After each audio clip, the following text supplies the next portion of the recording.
UNESCO-nun idmanda dopinqə qarşı beynəlxalq konvensiyasının tərəflərinin konfransı 2 ildən bir keçirilir. Konfransda dünyanın müxtəlif ölkələrinin antidopinq təşkilatlarının nümayəndələri və idman nazirləri iştirak edirlər. Bu sözləri Gənclər və İdman naziri Fərid Qayıbov Bakıda UNESCO-nun idmanda dopinqə qarşı beynəlxalq konvensiyası çərçivəsində idmanda dopinqin aradan qaldırılması fondunun təsdiq komitəsinin 3-cü rəsmi iclası ilə bağlı dedi.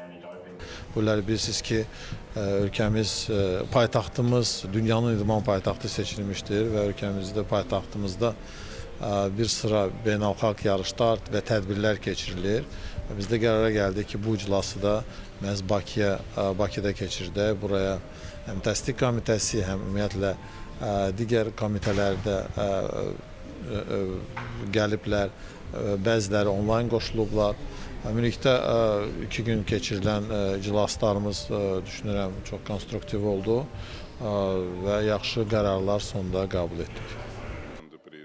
Komitənin iclasında antidopinq sisteminin inkişafı, xüsusilə kiçik və inkişaf etməkdə olan dövlətlərdə bu sahədə institutların gücləndirilməsi ilə bağlı məsələlər müzakirə olunub və müvafiq qərarlar qəbul edilib. Biz hər zaman Azərbaycan idmançılarını və ümumilikdə Azərbaycan tərəfini həm yarışlarda, həm müxtəlif konfranslarda, forumlarda, həm də beynəlxalq təşkilatlardakı səsvermələrdə dəstəkləyirik. Ona görə də əməkdaşlığımız möhkəmlənir.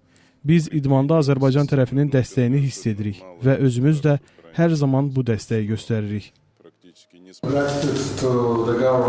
UNESCO-nun sosial siyasət və inklüzivlik üzrə direktoru Gustavo Merino bildirdi ki, konvensiyanın əsas məqsədi dopinqin və idmanda digər neqativ halların qarşısının alınmasını təmin etməkdir.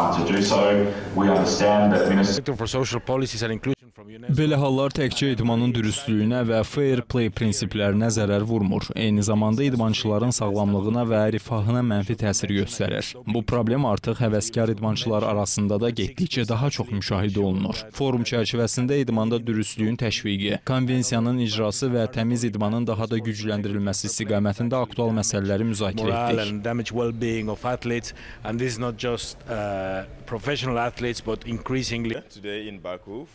Dünən müxtəlif ölkələrdən maliyyələşmək üçün daxil olan yeni müraciətlərə baxaraq çox uğurlu iclas keçirdik.